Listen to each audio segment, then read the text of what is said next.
Assalamualaikum warahmatullahi wabarakatuh. Selamat siang semuanya. Bertemu kembali dengan saya pada mata kuliah pengembangan bahan ajar MI atau SD. Pengembangan bahan ajar digital di era AI untuk MI atau SD adalah tema kajian kita hari ini gitu ya. Di dalamnya tentunya ketika membincang tentang pengembangan bahan ajar digital, itu ada e-book, video, animasi, aplikasi pembelajaran seperti itu.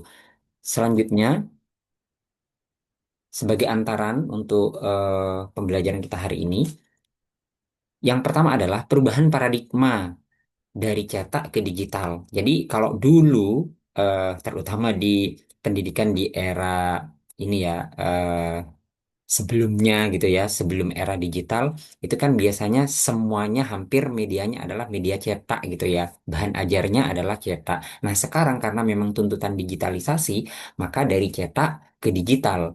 Seperti itu, ada perubahan paradigma. Kemudian yang kedua, anak MI atau SD, generasi digital native. Jadi, sejak lahir pun mereka sudah sering berinteraksi, bahkan sering dihadapkan dengan yang namanya digital kayak HP dan seterusnya. Bahkan ada beberapa orang tua untuk menenangkan mereka biar tidak nangis dan seterusnya itu sering dihibur dengan dikasih YouTube, apa ya, HP yang ada YouTube-nya, nyanyian dan seterusnya gitu ya. Akhirnya mereka disebut dengan generasi digital native karena sejak lahir pun mereka sudah mengenal gitu tentang hal yang sifatnya digital gitu. Perlu bahan ajar yang interaktif dan visual, sehingga dengan keberadaan generasi digital native ini, maka diperlukanlah bahan ajar yang dirancang secara interaktif dan visual. Kemudian yang ketiga, peran AI dalam pembuatan bahan ajar itu bagaimana gitu ya. Pertama, mempercepat pembuatan media gitu. Sebenarnya ada plus minus gitu ya kalau adanya AI gitu ya. Jadi bahan ajar yang dibuat itu biasanya instan gitu ya. Tetapi memang saat ini karena memang menjadi tuntutan juga, yang penting eh, guru juga berdasarkan pengalaman dan pengetahuannya dalam proses belajar mengajar membuat eh, kaitannya dengan bahan ajar yang mereka buat berbantuan AI. Contohnya melalui ChatGPT, kemudian Canva AI, Tom AI, Gamma AI dan seterusnya gitu. Jadi harus tetap ya guru bisa menganggap tool AI ini sebagai alat bantu, tetapi bukan satu-satunya sebagai inilah apa namanya sumber untuk kemudian membuat bahan ajar yang secara instan gitu. Tidak seperti itu. Kemudian yang keempat, mendukung kurikulum merdeka dan literasi digital.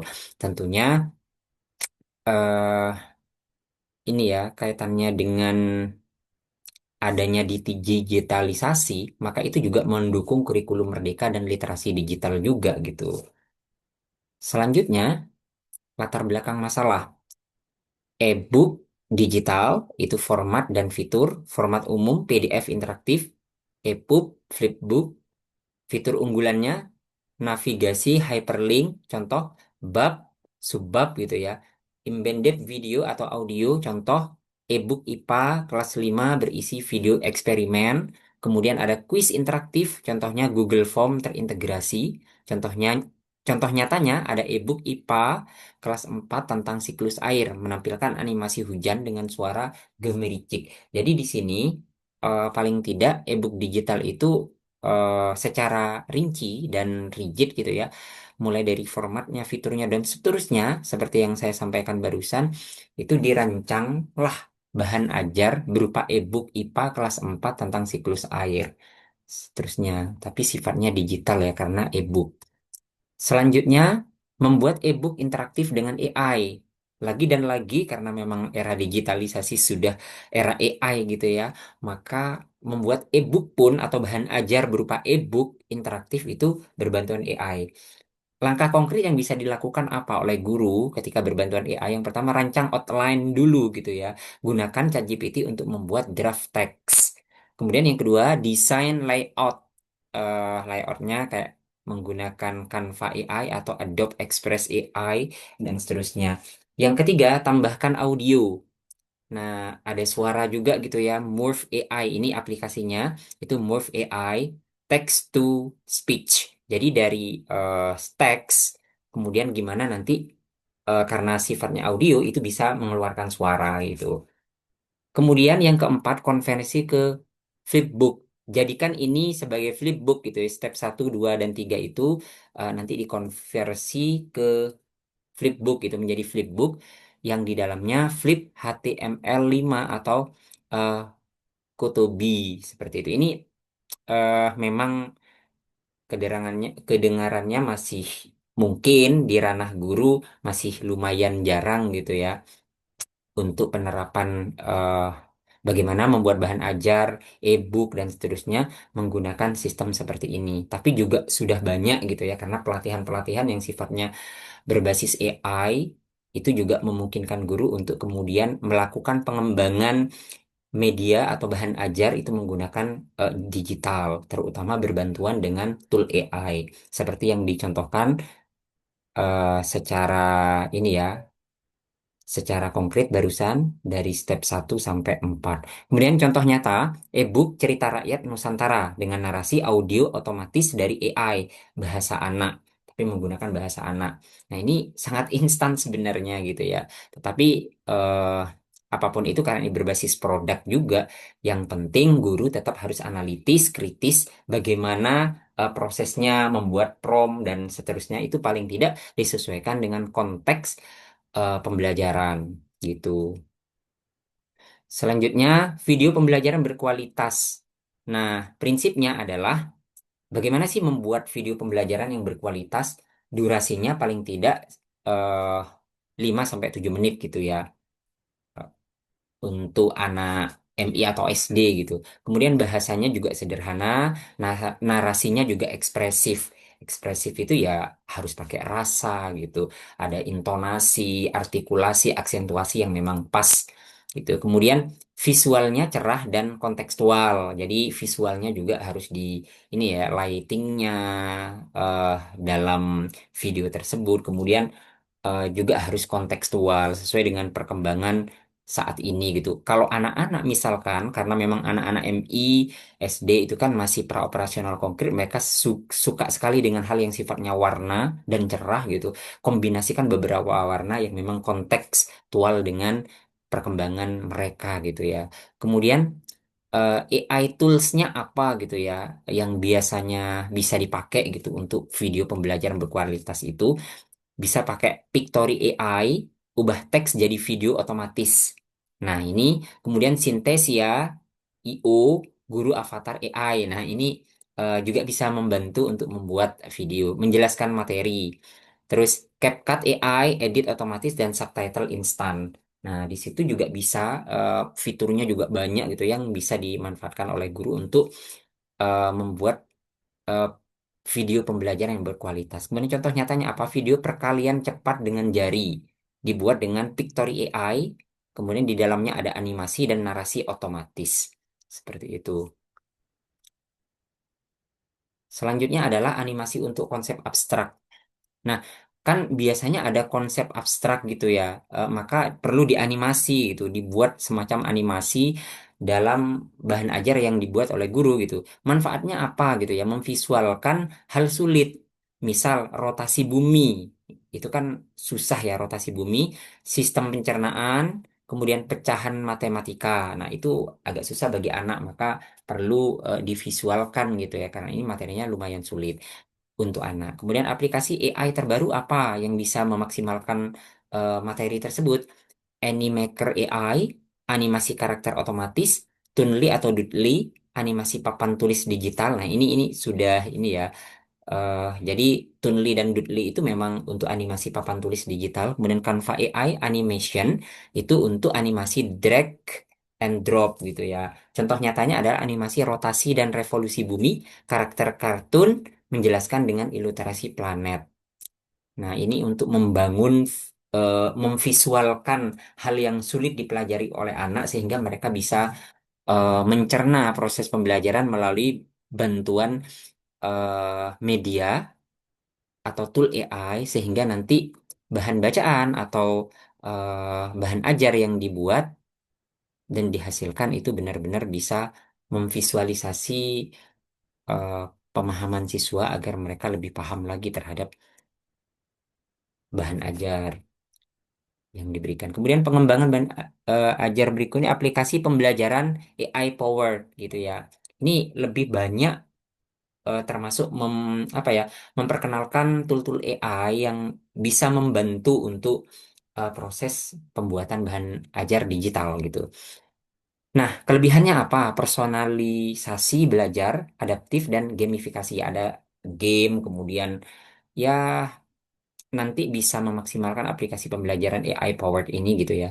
Ini bisa lebih personal, belajarnya adaptif dan gamifikasi. Kekurangannya apa? Butuh internet stabil karena memang lumayan berat gitu ya. Jadi ketersediaan akses internet yang stabil itu penting. Potensi distraksi jelas lah di depan ini apa namanya device dan seterusnya itu kan juga ada sisi kelemahannya yaitu distraksi gitu. Contoh terbaru Kanmigo AI tutor dari Khan Academy, siswa bertanya langsung ke tutor AI. Waduh, ini peran guru sebenarnya nanti bisa tergantikan ya, tetapi bagaimanapun guru juga harus tahu ini gitu. Yang kemudian quizzes AI auto generate soal sesuai materi. Jadi materi misalkan sudah ada, soalnya dibuat itu bisa berdasarkan ini nanti quizzes itu bisa nanti nyeting gitu ya. Kita tinggal nyeting dari materi yang ini, tinggal unggah materi gitu nanti yang bekerja ya sudah AI itu gitu. Kemudian class point AI apa fungsinya integrasi kuis dalam PowerPoint. Jadi kalau ingin membuat PowerPoint yang di dalamnya juga ada kuis ya bisa memaksimalkan kelas point AI gitu. Kemudian Google Gemini Edu. Nah, ini biasanya membantu guru membuat bahan ajar interaktif. Nah, ini juga sudah membantu ya. Kalau ingin membuat bahan ajar yang interaktif bisa menggunakan Google Gemini Edu. Kemudian contoh nyata, guru membuat soal matematika kelas 4 dengan quizzes AI. Soal langsung jadi dengan level kesulitan bervariasi. Jadi tinggal buat prompt, tinggal bahkan bisa ngupload materi gitu ya. Inginnya seperti apa, maka nanti Quizzes AI ini sudah bisa membuat langsung soal gitu.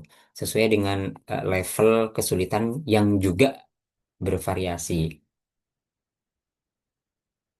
Selanjutnya adalah integrasi multimedia. Nah, ini eh, bagaimana sih integrasi multimedia yang dimaksud? Strategi konkret di kelas MI atau SD.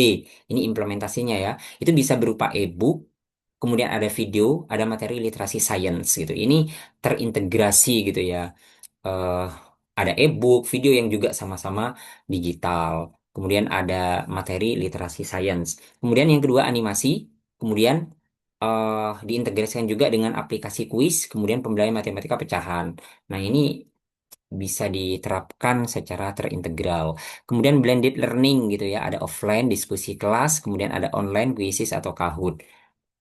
Nah, ini disebut blended karena gabungan dari offline dan online gitu. Contoh nyatanya, tema hewan dan lingkungannya. Nah, ini e-book penjelasan teorinya, seperti apa sih hewan dan lingkungannya gitu. Video eksperimen bisa berupa rantai makanan gitu ya. Kemudian animasinya siklus hidup kupu-kupu. Ini animasi dari contoh hewan dan lingkungannya. Kemudian quizzes AI evaluasi otomatis. Jadi kalau ingin membuat dari rangkaian e-book video animasi siklus hidup kupu-kupu. Kalau kita ingin membuat soal, bisa maksimalkan menggunakan quizzes AI gitu untuk mengevaluasi secara otomatis. Kira-kira siswa paham, menyerap nggak materi yang disampaikan seperti itu. Selanjutnya, being creative teacher in AI era, memilih media ini ya strateginya. Yang pertama, memilih media sesuai usia dan kebutuhan anak seperti visual sederhana, kontekstual. Durasi AI output jangan langsung pakai, tetap filter konten ini penting ya. Apa ya istilahnya biar inilah guru bisa memilah dan memilih gitu nanti kira-kira sudah tercover tidak materi dan transfer nilainya gitu kan dari materi yang diberikan. Kemudian melatih siswa literasi digital sejak dini. Ya oke biar siswa lebih peka dalam apa ya lebih peka, lebih memiliki kemampuan secara fleksibel untuk ini sebagai media latihan untuk literasi digital kepada siswa sejak dini. Kemudian kolaborasi guru siswa dalam pembuatan bahan ajar. Nah, ini student generated content. Jadi melibatkan siswa dalam membuat membuat bahan ajar seperti itu. Kemudian menjadikan guru sebagai learning designer bukan sekedar pengguna teknologi. Jadi bagus sih sebenarnya sebagai learning designer itu maksudnya sebagai pendesain pembelajaran yang di situ bukan hanya sebagai user dari teknologi gitu. Tapi guru juga bisa lebih ini kreatif, inovatif dan seterusnya. Selanjutnya adalah kesimpulan. Pertama, bahan ajar digital berbasis AI, solusi pembelajaran efektif, menarik, dan adaptif. Kemudian yang kedua, kombinasi e-book, video, animasi, aplikasi, memperoleh pengalaman belajar siswa atau MISSD gitu ya. Apalagi konteksnya sekarang memang anak-anak lebih memiliki ketertarikan ketika proses pembelajaran menggunakan ini media atau mungkin bahan ajar yang juga digital seperti e-book, video, animasi, dan seterusnya. Kemudian ketiga, guru harus melek teknologi plus kritis menggunakan AI. Jadi kalau dari segi penggunaan teknologi aja guru sudah gagap gitu ya, maka ketinggalan gitu. Kemudian selain itu, kalau sudah melek teknologi, paling tidak juga harus kritis dalam menggunakan AI. Karena AI kadang terutama ChatGPT gitu ya, itu kadang referensinya ngawur gitu kan, tidak kredibel. Maka perlu juga membuka pembanding tool AI gitu. Sekiranya nanti tingkat akurasi dari materi yang diberikan itu benar-benar lebih terjaga gitu. Kemudian keempat, AI bukan pengganti guru, tetapi alat yang memperkuat peran guru. Makanya guru juga penting untuk menguasai AI gitu ya. Kalau tidak demikian, karena mesin AI itu kan ketika prompt sudah dibuat, maka jawabannya bisa saja melebihi dari kemampuan jawaban dari guru gitu. Akan tetapi yang perlu diingat adalah guru tidak tergantikan oleh AI karena transfer nilainya itu yang tidak ada di AI gitu ya. Tetapi posisi dari AI hanya memperkuat peran guru seperti itu. Selanjutnya, terima kasih. Assalamualaikum warahmatullahi wabarakatuh.